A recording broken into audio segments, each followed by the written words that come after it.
Sahana vavatu, Sahanau bhunaktu, Sahaviryam karavavahai, Tejasvinavaditam astoma vidvishavahai. Om Shanti, Shanti, Shanti. May that one nourish us both, may that one protect us both. May we work together with great vigor. May our study be illumined. May we not unnecessarily cavil with each other. Peace, peace, peace be unto all.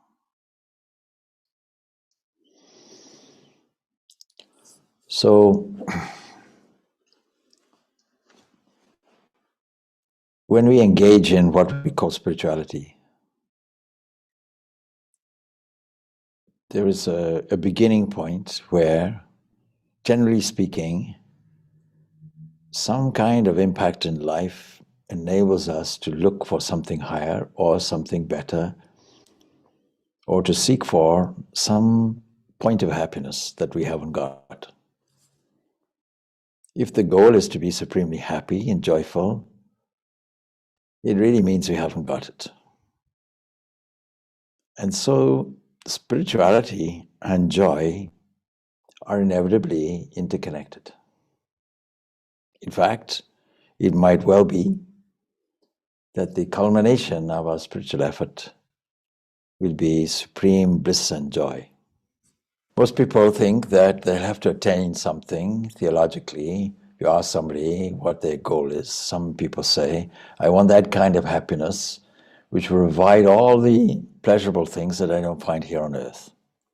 For example, the Muslim heaven will naturally be something in contradistinction to the desert.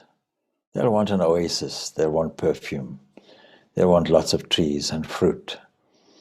They want a whole garden of flowers with fountains and water everywhere. That kind of paradise is sought.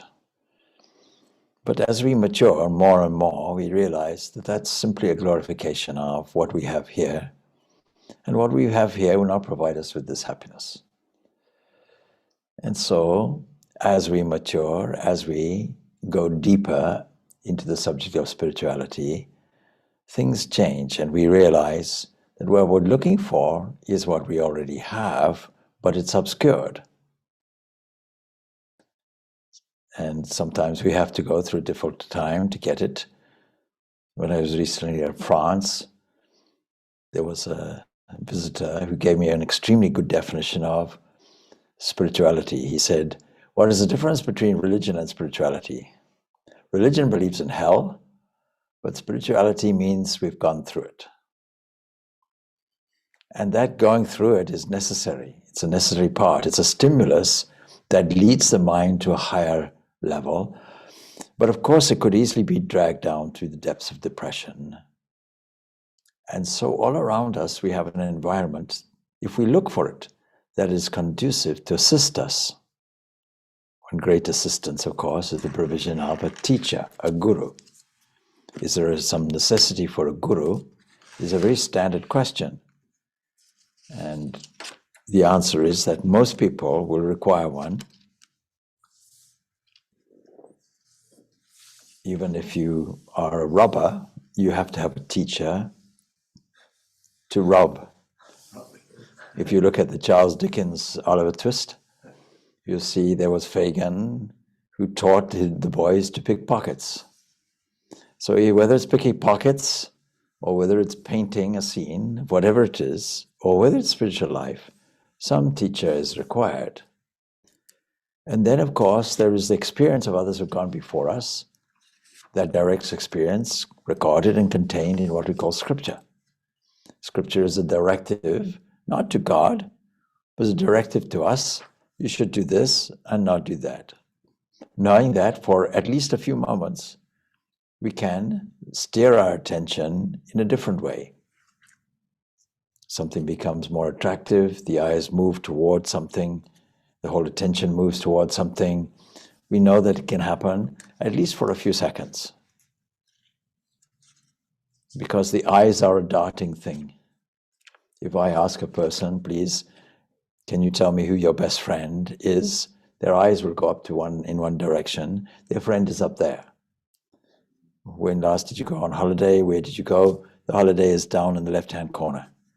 The eyes will access different places in the brain to tell us how to locate a memory.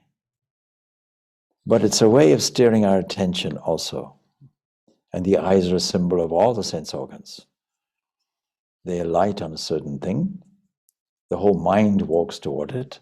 And the mind is the queen bee of all the senses. Where the mind goes, everything else goes. And so, obviously, all spirituality is some kind of psychological process where we have to take the mind, or that aspect of the mind called attention, and deliberately direct it, like a torchlight. Or like taking a dog for a walk, allowing it to sniff a little bit here and there, and then after a while, looks at you appealingly. What next? You put it on the leash and you direct it. That means, as a psychological technique, we don't repress anything. We simply bring up enough values that they have a cleansing effect on the mind, because it is the mind's difficulty that it is tarnished with things of an impure nature, and therefore it is important that we take a measure to purify the mind.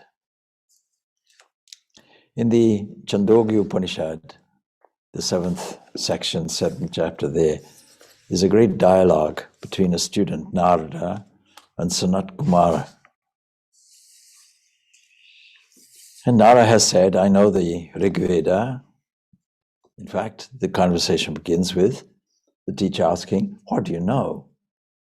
Well, Narada says, I know quite a bit. I've studied a lot. I'm a scholar. And it gives us an inclination and insight into the things that were studied in the ancient days.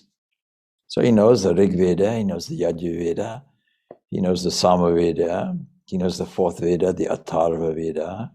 He also knows the Itihasas, he knows the Puranas, he knows everything that is available in terms of knowledge in the ancient days. He knows grammar, he knows sacrificial rites, he knows the science of numbers, mathematics, he knows the science of signs and portents, he knows how to look for auspicious things. He knows the science of time. He studied this. Even today, we're studying time. We're studying space. He knows the process of logic, that is philosophy. He knows ethics. He knows pronunciation, grammar. He knows the ceremonial cycles that are useful to create a certain harmony in life. He knows material sciences as well, physics. He knows the science of weapons also.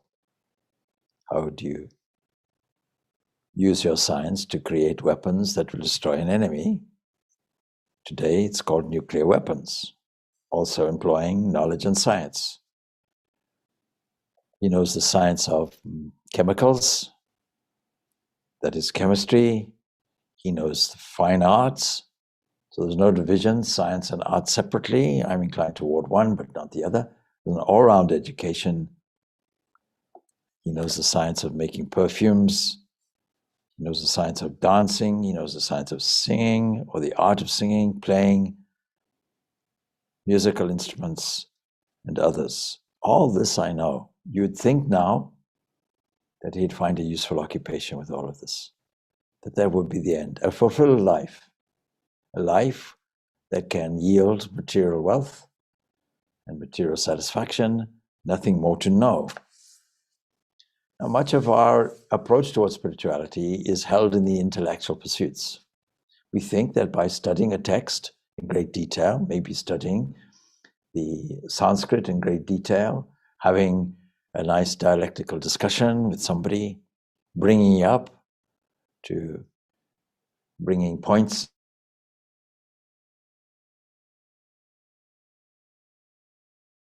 and objections, talking about esoteric things, various other subjects, but actually this is not going to help us in spiritual life. And Narada himself admits it. He says, with all of this, I know the mantras only, the sacred books, I do not know that fundamental thing in me, that core called the self. Not the psychophysical self, the self that is man in depth.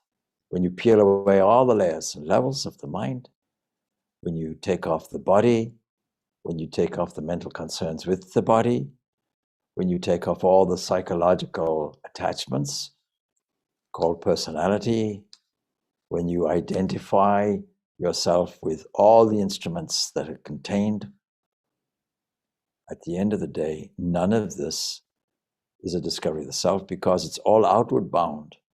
It's all to do with looking outside.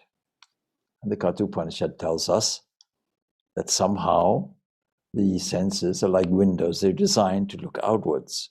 Consciousness, which is our birthright, flows outwards toward objects. But that's what gives us problems. So is there some scientific technique, some systematic way that we can stop the outgoing tendency and just for a few moments take our attention and look inward and keep it steady in a poised condition so that a revelation of this innermost self can be revealed? And if so, what's the use of it? Is there any merit in doing that? And so the teacher systematically takes the student from the outside to the inside, and at each level encourages the student to meditate on what is a discovery. And so the first thing that is highlighted will be, all right, you're studying all these texts and so on and so forth. You're studying the form and the name and all of the rest of it. But what about speech? You've studied the name, you've studied the form, I should say, but now there's the name, there's the speech, which is much more subtle. Because if I tell you elephant, well, it's not an elephant that you fit into the mind. You have a picture of an elephant, but there's no space, such as is occupied by a physical elephant. So there's a subtle version. Every time we make a word or make speech, some subtle picture, some name, as it were, repeats the form in a subtle way. And more subtle than that is what we call mind, a whole office where we find actions and reactions, where we refer to our library of impressions and bring something up and make associations. A whole factory of impressions. And then there is the will. We can determine what to do with the flow of consciousness and where to make it directed objectively or make it stay. But subtler than that would be a flow called thought. Something like an electrical current that arrives at a substation called the intellect, that acts as a kind of executive officer and directs things through the mind to the external senses, and then repeats the process in reverse. Deals with the incoming material, and that gets presented to an entity. When we have this inward focus, this is called contemplation or meditation, dhyana, and it's a better kind of awareness than contemplating the external things. And even the earth contemplates, as it were.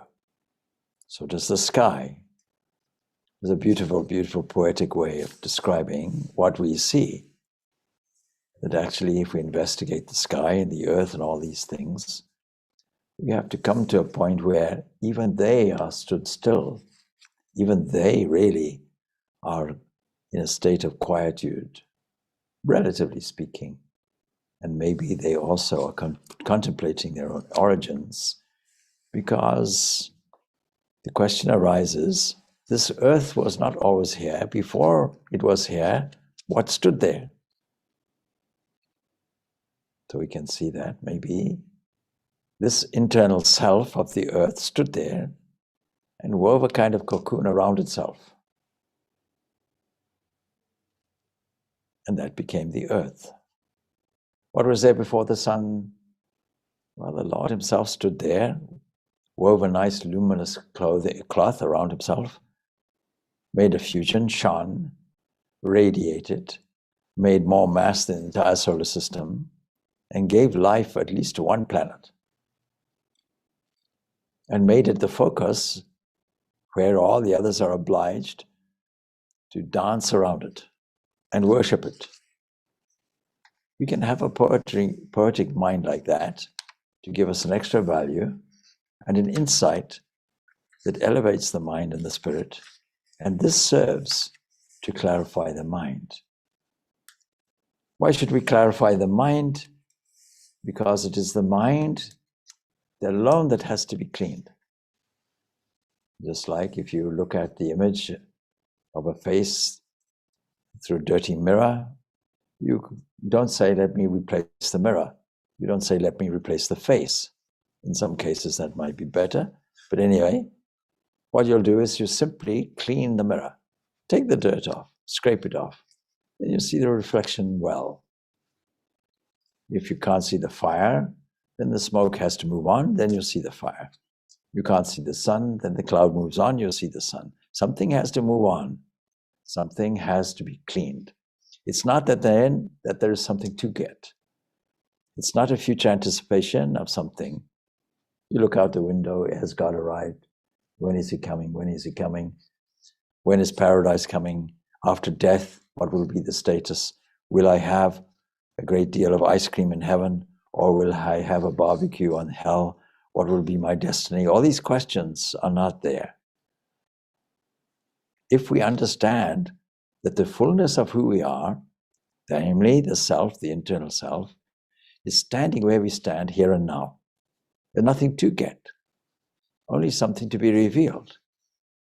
And it is only the mind that reveals the external world that can reveal the internal world. The real guru is the mind. And the purified mind that has been polished will reflect the innermost self. And the whole of this chapter is taking the student step by step in a meditative way through every single possible aspect from the outside to the inside. This is called meditation.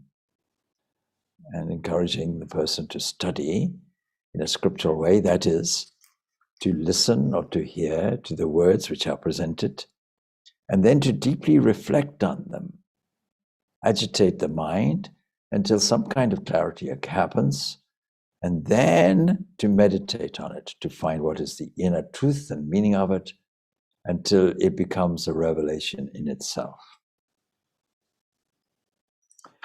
And so, how we purify the mind is to acknowledge that the trouble is that our soul longs for infinite joy, but we don't get it. It longs for infinite love, and we try our best to get it. It longs for infinite bliss, and we get glimpses of it.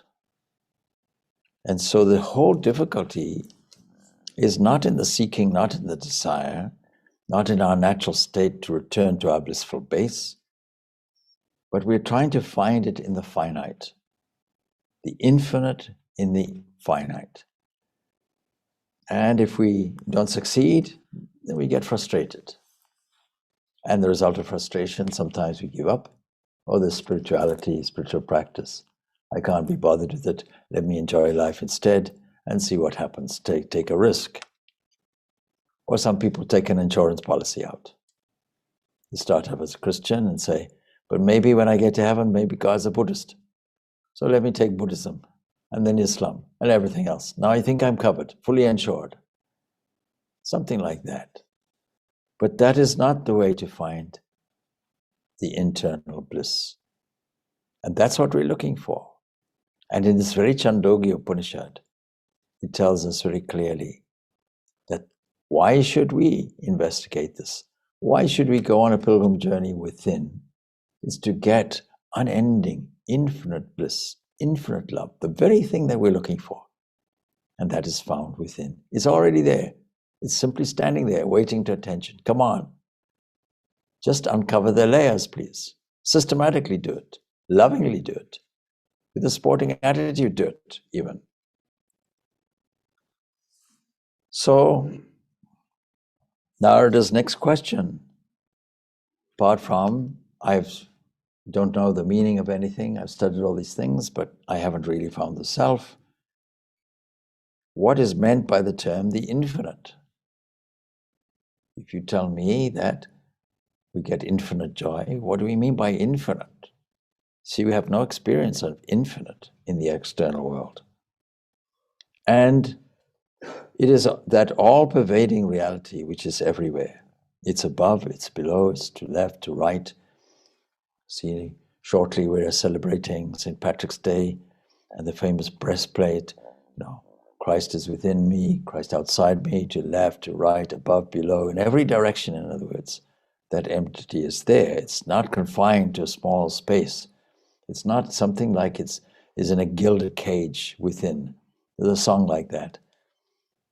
That would be happy, We're like a songbird caught in a gilded cage. What a foolishness. There's no trap. We're not bound. We're ever free. Sometimes trappers will catch a bird. The bird will go through a kind of maze-like structure, going through one entrance, and then be bewildered, not knowing how to get out. They don't know that they came in through one way, and to get out, they have to go through it again. Take an elephant. An elephant in Asian countries is often trained by chaining the leg to a tree. The elephant, poor thing, can't move, or a steel post or something like that, something that outweighs the strength of the elephant. But then you see when you take the chain off, the elephant somehow thinks, I'm still bound, and can only go within the restricted area that the former chain allowed. So the fact that we are bound is a mere illusion. It's not a fact at all. It's not true. We think it's true. This is our problem. So we clean the mind. How do we do that? We can make the mind the Lord's sitting room. And making the lines the Lord's sitting room, we can then take this infinite entity that has no moving parts in space, no change in time, something that is infinitely inconceivable, and bring him down, as it were, to our level. He willingly comes. And then to find that that entity is absolutely nearer than breathing, present to the tips of the fingers, all pervading everywhere, sitting where we sit, not in a distant foreign land, not above the clouds. And if you don't like the word God, you can replace it, infinite invisible, Brahman, or Ishvara, the Lord. Now there's an interesting thing which goes on. It is all-pervading reality, which is everywhere, above, below, left and right. Attaining to that, you don't see or hear or know anything else. When you see it everywhere, that's all you see. When you look into somebody's eyes, you're looking into the eyes of the beloved, staring back at you. When you see the flight of the bird, you're seeing the magnificent omnipresence of the Lord, the freedom which is there that the bird is experiencing. When you see a child laughing with joy, you see the divine there playing. When you step on the earth, you see the divine supporter. When you look up into the sky, you see the infinite wisdom. When you look at a tree growing, you see the infinite provision. The lilies of the field are clothed. They don't have to pray for it. There's no instruction manual. They know how to clothe themselves in greater magnificent than solemn, says Jesus, in all his glory. The birds of the air are fed. They don't have to pray, Our Father, give us this bread every day. They themselves know where to get it. They're provided for. We don't have to put in a requisition for air or the next heartbeat. We don't have to think how the cells of the body get renewed. None of this happens. There's a constant current that we use for useless thinking. We don't think, where does it come from?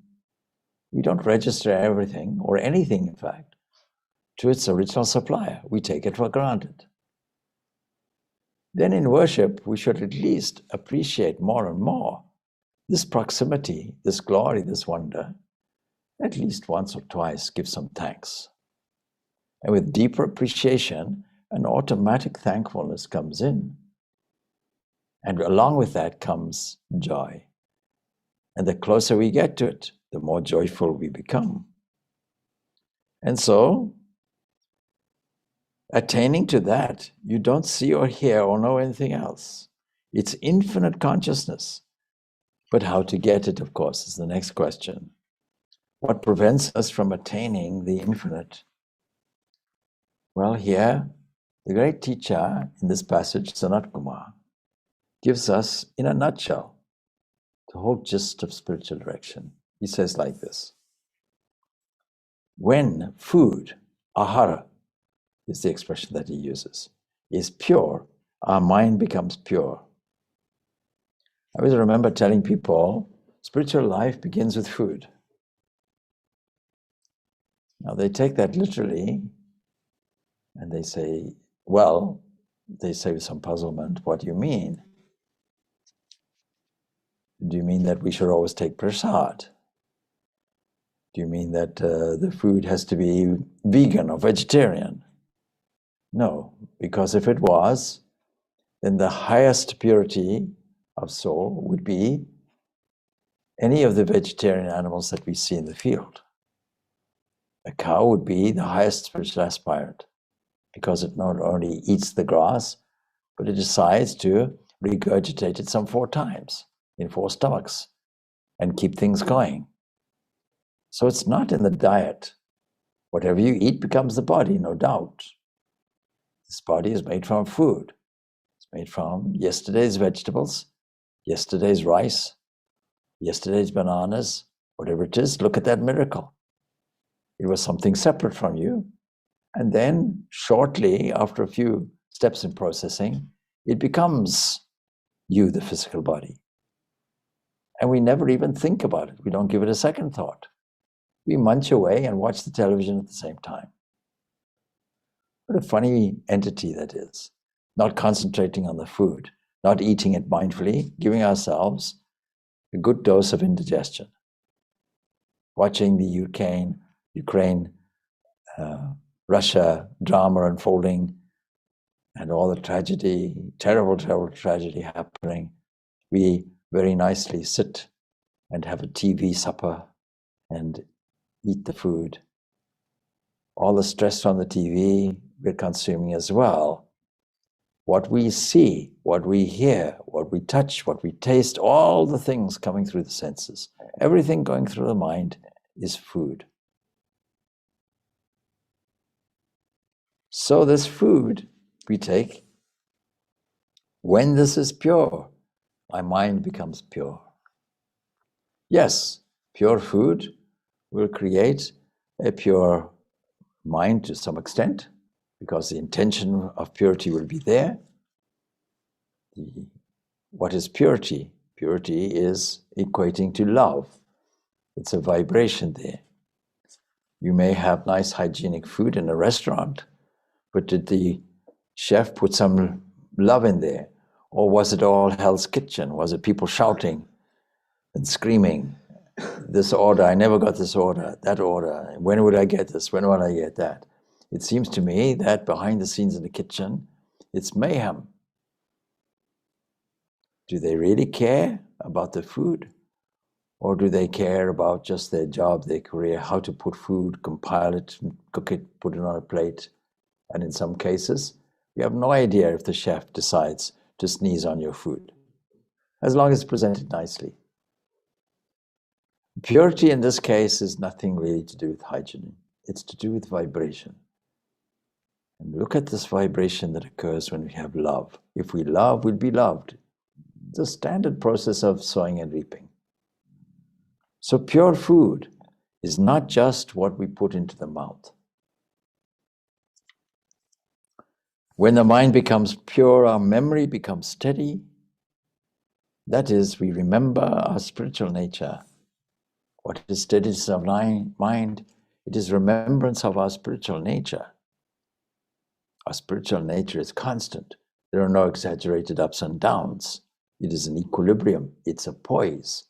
And anybody can remind themselves of that poise, something like the heartbeat, which pumps and stops, doing some activity. You do the activity and you pause. You can retreat into a poised area of calm and from there deal with the world. In other words, you can sit where God sits at any time. You can sit on his throne and beam from there and be a beamer rather than a cursor or a complainer, rather than a frustrated adjuster. Things are not right. Let me adjust them. Let me do it single-handedly. Well, you'll be a very busy person because the world is full of imperfections and holes. Instead of accepting things as they are, at the fundamental level, there's a poise there. The rest is just expression. If we are convinced of that, the question of whether we get stressed or not doesn't occur. So, when we remember our spiritual nature and gradually become established in spiritual consciousness, that is, we practice again and again and again until it becomes our second nature, just like any other skill, like playing a piano for the first time. Most people take up an instrument and they will play it for a short while and give it up. Most people will not have the patience to pursue anything worthwhile. The people in the health industry operating gyms know this very well. They're clever enough to charge people fees for a whole year, knowing that your intention is so enthusiastic and motivated on 1st of January, and that it goes away after 3 months. And then the gym becomes half empty. The real dedicated people pursue some kind of physical training. It requires these three things, and Swami Vivekananda gives us this formula. It requires purity, it requires patience and persistence. Then he says this establishment in pure consciousness destroys the knots of the heart and leads to freedom. There are the knots of the heart saying that it seems we are free, but these knots are actually there. Are they real knots or are they ephemeral knots? When we purify, do they simply evaporate? Yes. And we discovered I wasn't bound at all. The only binding that took place was the limitation I put on myself. Infinite possibilities being there, I decided to restrict that and say, I am bound, I am a sinner, I am weak, poor me, what a pity. Instead of saying, I am full and free, what a glory, what a glory. There's an alternative. So what we have realized, or when we have realized this infinite spirit, we are freed from all bondage and sorrow, and that's the key. Why should we do all this?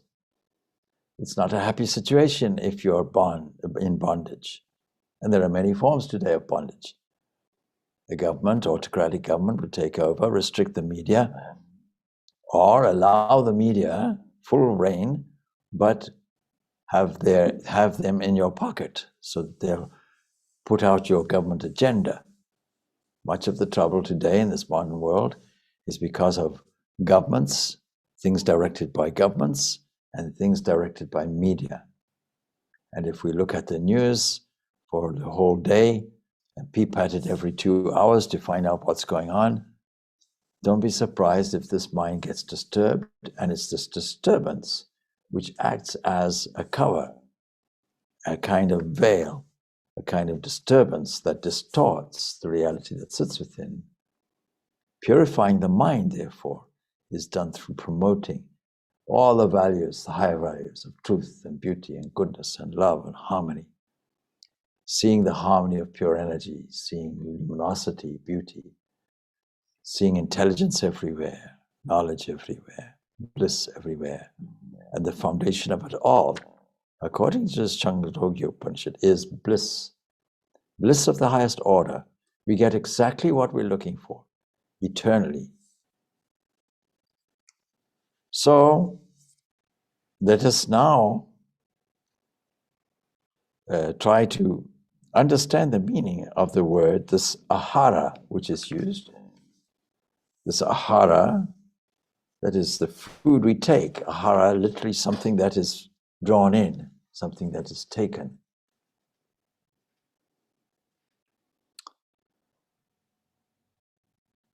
Again, commentators will say, does it mean only food, pure sattvic food, pure vegetarian food?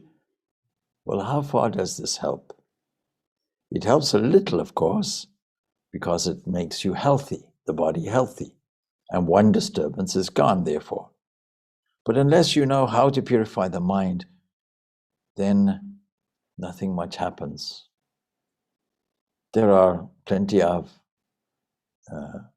unethical, immoral people, wicked people who are vegetarians. Many people paint Adolf Hitler as the greatest evil person of the 20th century, and he was a nice vegetarian. So it's not in the food, that's not what it's meant. Ahara is that which is taken in.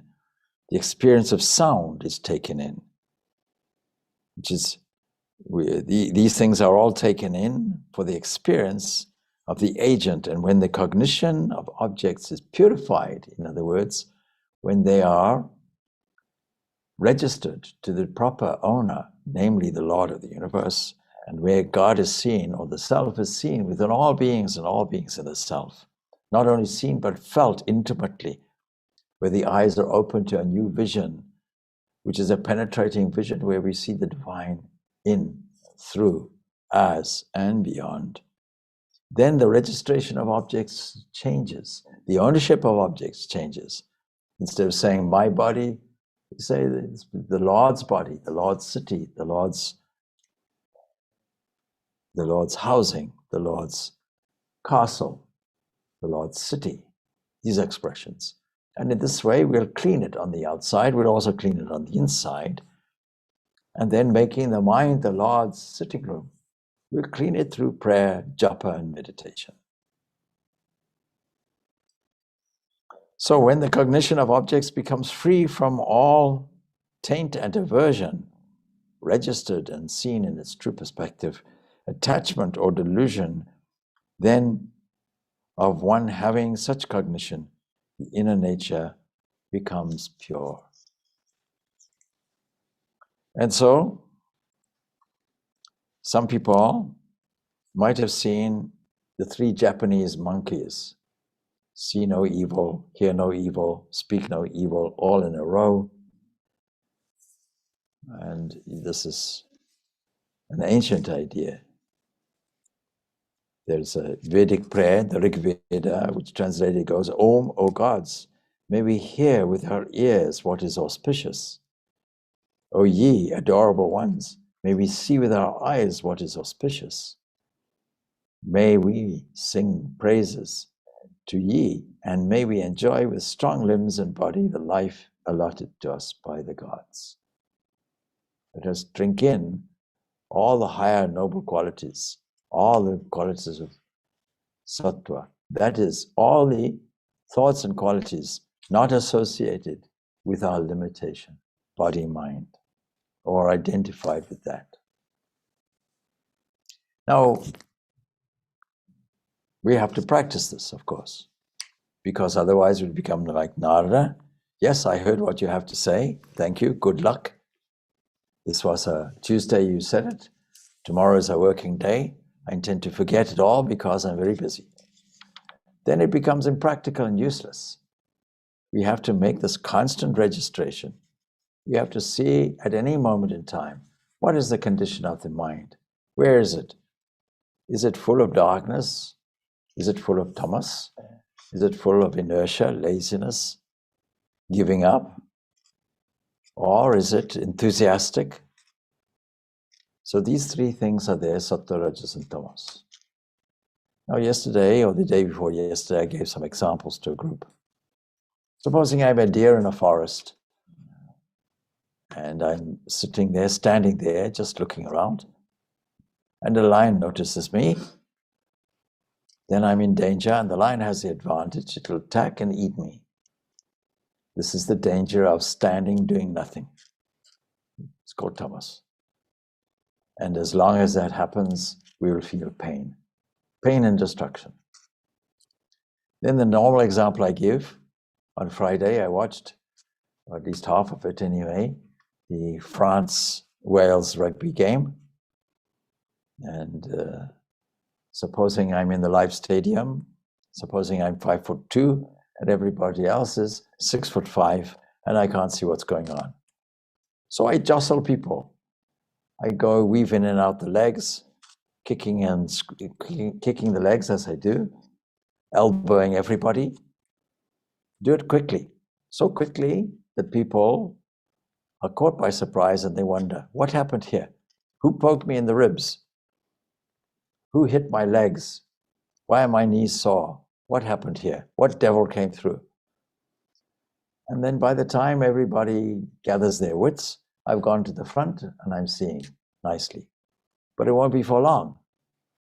Because after a short while, somebody says, that little fellow did it.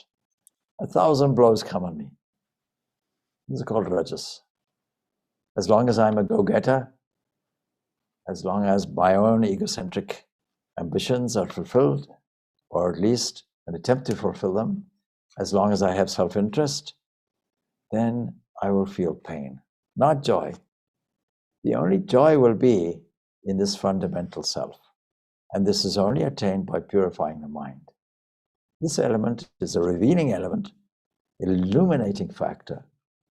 And so I have to play a constant game. Seeing where my gear is stuck, is it in tamas, is it in rajas? Then put it into sattva. If it's at the lowest gear, let me shift it to a more active gear, rajas. Because tamas is necessary for sleep, and rajas is necessary for some level of work and achievement. But at least I can shift it as I want when I notice it, constantly to a higher value, just like the heart pumping and resting. Tuck, tuck, rest, tuck, tuck, rest. Learn the lesson of it. Being vigilant all the time is called practice. Seeing at whatever time, whatever condition the mind is in, and then moving it forward to the higher and nobler state. Doing this constantly, shifting my gear in a delightful sport. So, what is the result of this? This sheer bliss. Now, of course, this process is a meditative process. And we can see that in Patanjali Yoga Sutras. We have 8 steps, but it doesn't begin with meditation. It doesn't begin with serenity. It begins with a step-by-step purification process, cultivating the higher values that are there of non-injury, of continence, self-control, of non-dependence on other things, of truth, of non-stealing, all these values. But don't think that these are just codes of conduct. They come with a feeling. If I don't want to harm anybody, then I have to love everybody. There has to be a feeling behind it. If I don't want to steal from anybody, then I have to register everything to the Lord's account. It's not mine. It belongs to some other entity. It belongs to the Lord of the universe. I have no ownership whatsoever. If I want to cultivate truthfulness, I have to make sure The instrumentation of body, mind, and speech are all in a line. And I have to then cultivate this as a kind of means where I can see the truth of something, not cover it over with a falsehood for convenience sake. And if I'm dependent on somebody else or something else, then I cannot in any way access or assert my own independence and freedom. And then I have to do some purification things, purifying body, purifying mind, polishing it nicely. I have to engage in some self-discipline and offer all the fruits of my activities to the true owner, namely the Lord of the universe, Ishvara. So, Ishvara Pranidhana, self-surrender to the Lord, so that when I do worship, the first thing will be a sense of, I'm yours, I'm yours, I'm surrendering. The Holy Mother tells us when we do japa, we have to do it with great sincerity. We have to do it with great love. And we have to do it with self-surrender, feeling I'm your helpless child completely, because you yourself are directing the head, the eyes, the digestive system, the feet, the breath, the heartbeat. You yourself are allowing from your base of earth all the plants to grow without any instruction manual. They know how to draw sap up and distribute it well. They know how to take advantage of the air, the water, the sunshine. All of these are directed divinely. We mainly take these for granted. When we now start appreciating it more, when we tune our attention into it, it yields a sense of joy and delight. Something shifts inwardly upward. So climbing up the spiritual ladder, making sure that we are able to sit in order to steady the mind, and maybe perhaps if the mind is still unsteady, practicing a little steady breathing, pranayama. In the first instances we can do that, but when the mind is greatly disciplined, when the mind is in a spiritual mood, this pranayama helps us, or helps the mind to rise higher to a higher plane of consciousness. And then this withdrawal, this detachment, this pratyahara, withdrawing everything to a central position, could of course be misunderstood as sleep, a blank. But it's simply bring it back to an awareness so that we can project it in a sense of concentration, creating a beautiful scene, making every delightful memory a component of our journey inward, until we get to a blissful base. We can use a divine theme, fixing our mind on perhaps a holy word. Japa is useful in this. Or perhaps a holy, beautiful form that we love the most. Center of consciousness. But you have to feel your center of consciousness first, and then concentrate your mind there. All this meditation and japa and prayer, not accompanied by feeling, has no value. Be a feeling person, and then direct the flow of it, called meditation. And then, of course, there is worship of God.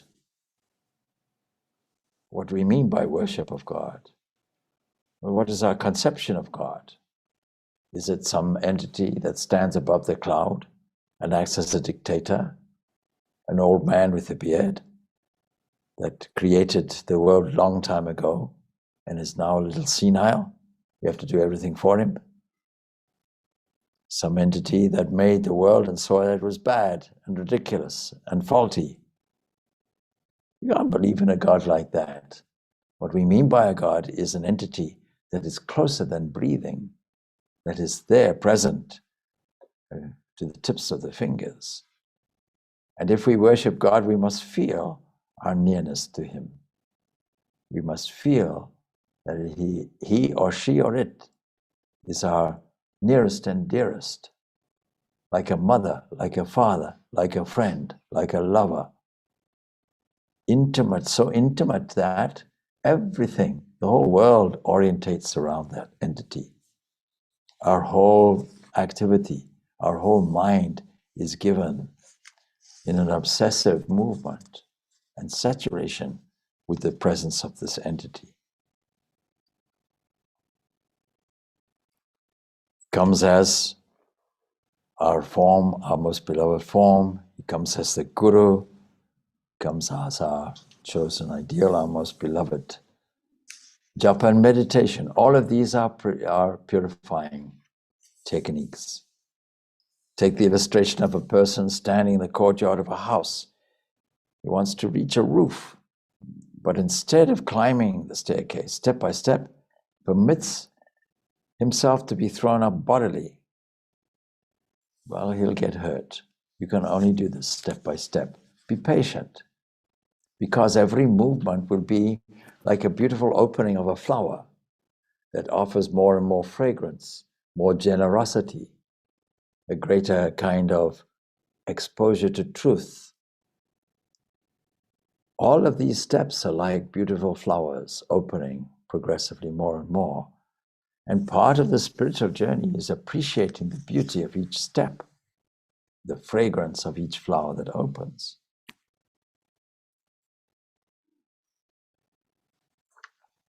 Maybe it's good in the beginning to have some kind of picture that we can focus on. And then spiritual life is not spiritual life, and the mind is not purified unless spiritual life is orientated towards service. Somebody of steady wisdom will automatically move outward in a spirit of generosity, out of compassion for those in front, without any sense of egoism. Many people say, oh, I do good works. Behind it is the ego. It's boasting, pride, orientating the conversation amongst a group of friends. Oh, there were beggars on the street. Yes, I often give to beggars, and often I give to the hospital. You may have noticed a plaque dedicated to me on the wall of the hospital. I'm just saying.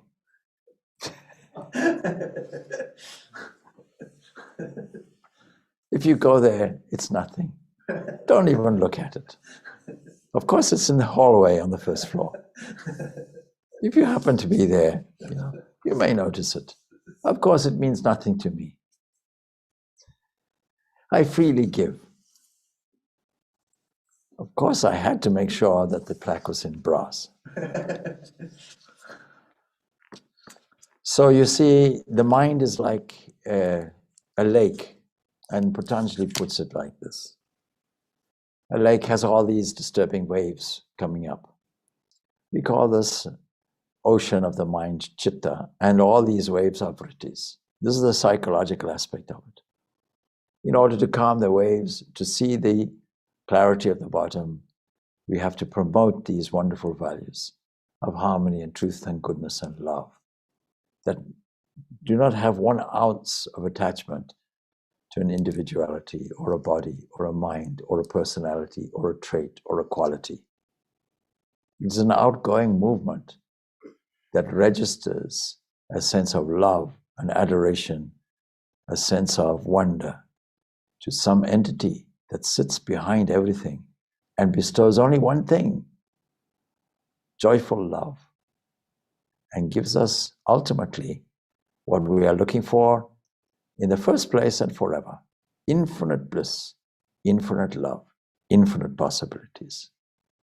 But a systematic approach has to be made. If you want to clean something, if you want to clean your car, you have to start in some place, maybe the interior, maybe the exterior.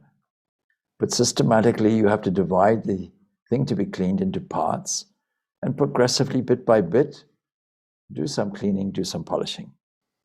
I give you my old example of a king who invited 2 artists to come and decorate a hall, the walls of a hall, and made a competition. And the one who cleans it, who puts an artwork, something like a Michelangelo, The one who does the best work of art will receive a great, great prize, and their reputation as an artist will be spread throughout the land. A great competition. And the whole of citizenry is awaiting the outcome of this great competition. Each one takes an opposite wall of the hall, bringing in scaffolding and all the necessary materials. And the artist starts with the scaffolding, punching it, the outline of figures, cherubims and seraphims, glorious figures, all in different postures, bringing the outlines in carbon, selecting the beautiful mix of paints necessary, the hues, the colors that take great skill to give expression and life to the figures. That's on the one side of the hall. On the other, we have one man, also with the scaffolding, with a tiny trowel, and the walls are made from marble, and he's doing this careful polishing. At the end, all the scaffolding is taken away. The king comes in to judge the competition. He looks at the one wall. What a fine wall. Something like the Sistine Chapel. What great skill went into this. What a wonderful blend of colors, giving life to figures. Marvelous. For generations, people will sit and admire this. Then he looks at the other wall. The other wall has been polished like an absolute mirror, like crystal glass, and reflects the wall on the opposite side. And the king gives a prize because the added bonus is he can see himself in it as well. All we have to do is clean the mind, polishing the mind. As I say so often, Swami, what do you do? What's your occupation? I'm a cleaner. Why don't you become a cleaner? Let's just do the job of cleaning. And when we clean the mind, we reveal everything that is in there. And the glory which is there shines through by itself, unasked. We don't have to get it in a post-mortem condition. It is not there to be held in the future. It is not something that comes to us. When will the Lord come to me? It is already there. It is your divine nature. It is full and free and perfect. And where we stand, it stands. Om Shanti, Shanti, Shanti. Peace, peace, peace be unto all.